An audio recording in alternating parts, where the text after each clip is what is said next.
How's it going, guys? Welcome back to the Black Metal Rebellion. Yes, my mohawk is down. Yes, it is really red. But that is nothing to do with this video.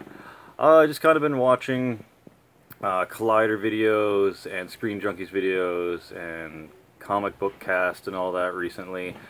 And they've been kind of going on about the Sony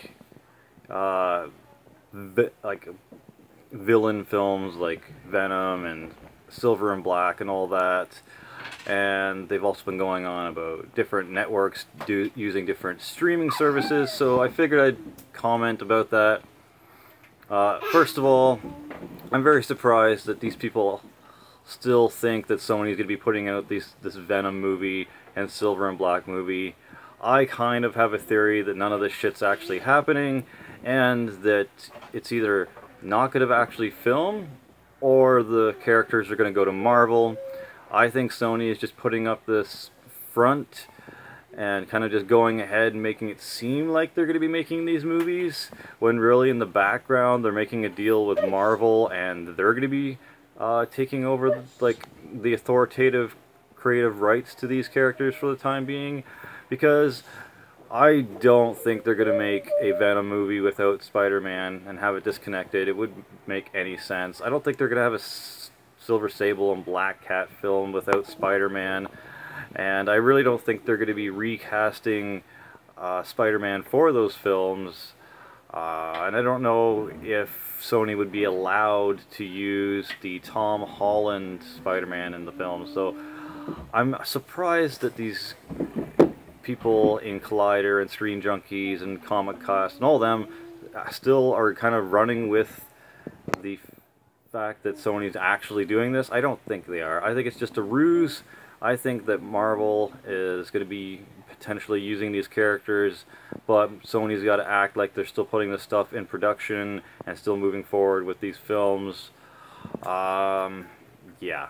So that's my thoughts on that, and that's my prediction, that none of this shit's actually happening, and that it's kind of a ruse, and that it's going to either be not happening at all, or these characters are going to be used by Marvel. Or that maybe Sony's going to announce that they're able to use Tom Holland in these films somehow. But yeah.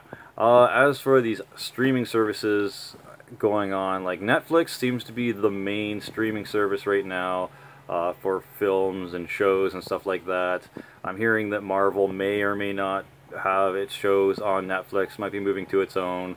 I know DC Comics is potentially setting up their own streaming service. There's another thing like Hulu out there. Honestly, all these streaming services are a bit ridiculous. I think they should all just stick to Netflix.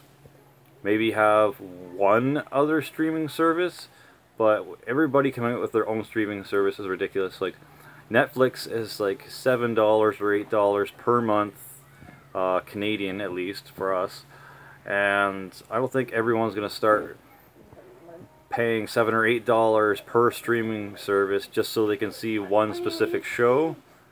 I kind of agree with the guy from Collider that it's a bit ridiculous to expect people to pay $7 or $8 per month for like 7 or 8 different streaming services just for like 1 or 2 different shows that they might want to see. Like, personally, I'm sure as fuck not going to be getting anything besides Netflix. I'm not going to be getting Hulu. I'm not going to be getting whatever DC streaming service there is, even though I'm a fucking huge DC fan.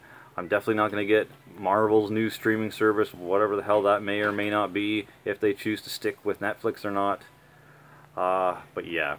Anywho, if you're watching this, let me know what you think about my theory on the Sony Spider-Verse stuff, whether it's happening or not happening. And let me know what your thoughts on multiple streaming services are, and if you're just going to stick with Netflix like I am and not going to grab anything else because it's ridiculous. Anywho, that's it. Thanks for watching. For glory, for the rebellion, Slammerell out.